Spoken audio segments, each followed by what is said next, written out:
Luciana dari Desa GPS Kamara akan membawakan kita dalam perenungan pada saat ini.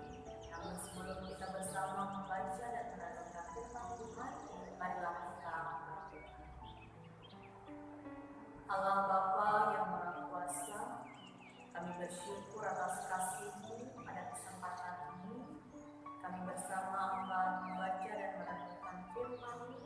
Kiranya kuasa Roh Kudus memampukan kami untuk mengerti dan memahami kehendak-Mu, serta dapat melakukannya dalam kehidupan kami. Di dalam nama Yesus Kristus kami berdoa. Amin.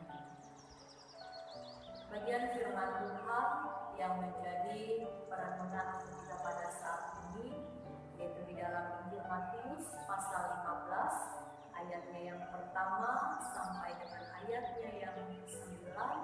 Demikian dengan judul Perintah Allah dan Adat Istiadat Yahudi. Kemudian datanglah beberapa orang Farisi dan ahli Taurat dari Yerusalem kepada Yesus dan berkata, "Mengapa murid-murid-Mu melanggar adat istiadat nenek moyang kita? Mereka tidak membasuh tangan sebelum makan." Tapi jawab Yesus kepada mereka, "Mengapa kamu pun melanggar perintah Allah demi adat istiadat nenek moyangmu?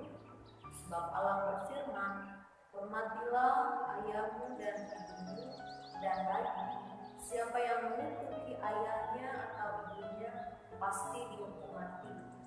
Tapi kamu berkata, barang siapa berkata kepada bapaknya atau kepada ibunya, apa yang ada padaku yang dapat digunakan untuk pemeliharaanmu sudah digunakan untuk persembahan kepada Allah. Orang itu tidak wajib lagi menghormati bapaknya atau ibunya.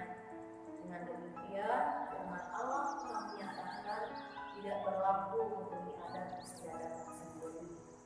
Hai orang-orang munafik, benarlah dibuat Yesaya tentang kamu, bangsa ini memuliakan aku dengan bibirnya, padahal hatinya jauh daripadaku. Percuma mereka beribadah kepadaku, sedangkan ajaran yang mereka ajarkan ialah perintah manusia. Baca firman Tuhan.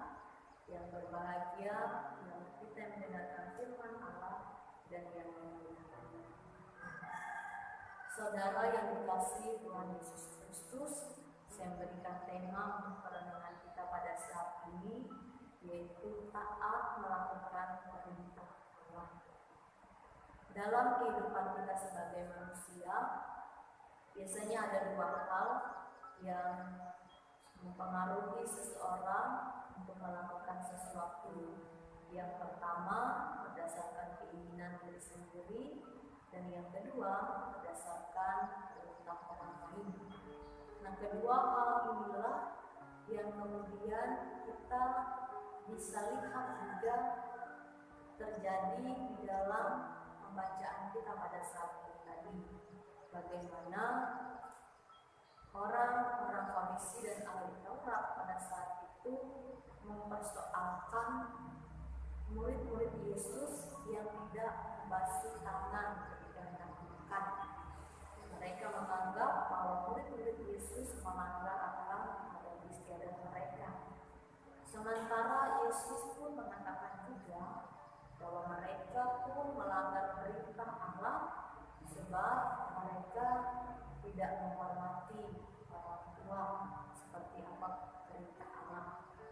Maka oleh sebab itu, kedua hal itu menjadi persoalan yang ada di dalam pembacaan kita tadi.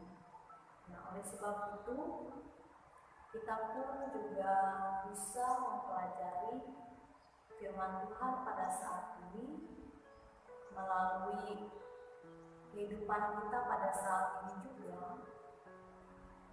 Tentu terkadang pun kita bisa dipengaruhi oleh ajaran atau perintah dari manusia, padahal belum tentu kebenarannya apakah itu benar dan tujuannya benar.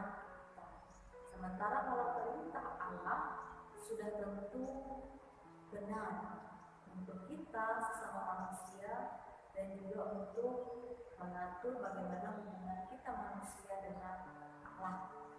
Dikatakan dalam pembacaan kita tadi, orang-orang Yahudi memuliakan Allah dan beribadah kepada Allah hanya dengan mulut dan bibir mereka, tapi hati mereka jauh daripada Tuhan. Nah, ini pun juga menjadi perenungan bagi kita pada saat ini.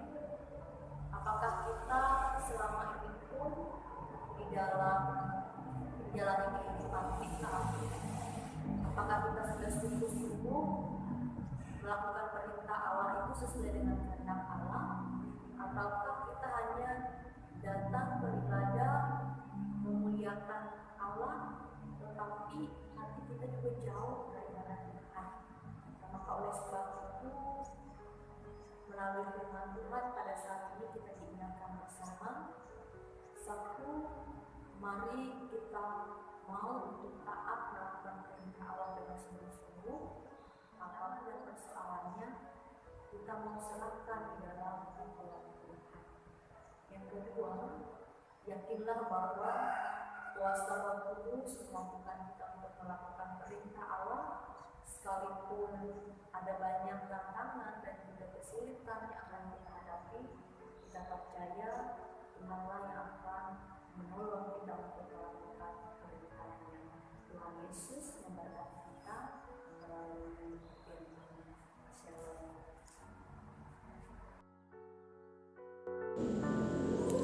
Mari kita berdoa syafaat. Bapa yang baik, yang kami kenal dalam nama Yesus Kristus, Tuhan dan Juru Selamat kami yang hidup, kami mengucap syukur atas firman-Mu yang boleh kami dengar bersama. Biarlah firman ini tidak berlalu begitu saja, tapi menjadi pelita yang menerangi setiap langkah hidup kami hari lepas hari. Diberkati pula Ibu Pendeta Gustiana yang sudah membawakan firman-Mu ini dalam setiap tugas tanggung jawab dan pelayanan yang beliau lakukan. Tuhan senantiasa memberkati, memberikan kekuatan, kesehatan, hikmat-Mu selalu dalam hidupnya ya Tuhan. Terima kasih. Kami juga mau berdoa Tuhan untuk keadaan kami saat ini yang masih dilanda pandemi COVID-19 yang membuat kami harus hidup dalam tatanan normal baru. Sangat berat memang untuk dijalani, tapi kami yakin kuasa dan perlindungan Tuhan itu nyata bagi setiap warga jemaat-Mu dimanapun mereka berada. Bagi warga jemaat-Mu yang saat ini terpapar COVID-19, baik yang berada di rumah sakit maupun melakukan isolasi mandiri, kami serahkan ke dalam tangan pengasihan-Mu. Perlindungan kami yakin nyata atas mereka melalui obat-obatan yang diberikan, dokter, perawat, siapapun yang ikut terlibat dalam upaya kesembuhan jemaat-Mu, kami yakin kuasa Tuhan bekerja melaluinya. Kami juga mau berdoa Tuhan untuk warga jemaat-Mu yang mengalami kesulitan ekonomi, pekerjaan terhambat, usaha terganggu karena pandemi ini, akan mendapatkan kekuatan, penghiburan, dan jalan keluar yang kami yakin hanya berasal dari Tuhan saja. Kami juga mau berdoa Tuhan bagi gereja-Mu, Gereja Kalimantan Evangelis, dari tingkat majelis sinode, majelis resort, majelis jemaat, biar selalu menjadi perpanjangan tangan Tuhan dalam membawa berita Injil keselamatan-Mu.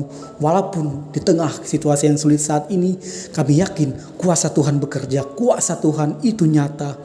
Terima kasih Tuhan, terima kasih Bapa. Banyak yang ingin kami ucapkan dan sampaikan, namun bibir mulut kami tidak sanggup mengucapkannya satu persatu. Namun kami yakin dan percaya Tuhan mengetahui apa yang terbaik bagi kami. Tuhan mengetahuinya sebelum kami mengucapkannya.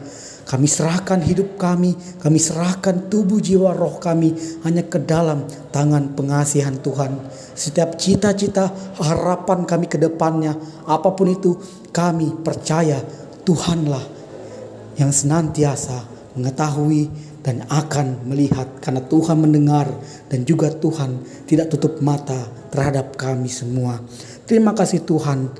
Di dalam nama anak-Mu Yesus Kristus, jadilah kehendak-Mu bukan kehendak kami yang jadi, yang mengajarkan kami berdoa demikian. Bapa kami yang ada di sorga, dikuduskanlah namamu. Datanglah kerajaanmu, jadilah kehendak-Mu di bumi seperti di sorga. Berikanlah kami pada hari ini makanan kami yang secukupnya, dan ampunilah kami akan kesalahan kami, seperti kami juga mengampuni orang yang bersalah kepada kami. Dan janganlah membawa kami ke dalam pencobaan, tapi lepaskanlah kami daripada yang jahat, karena Engkaulah yang empunya kerajaan dan kuasa dan kemuliaan sampai selama-lamanya. Amin.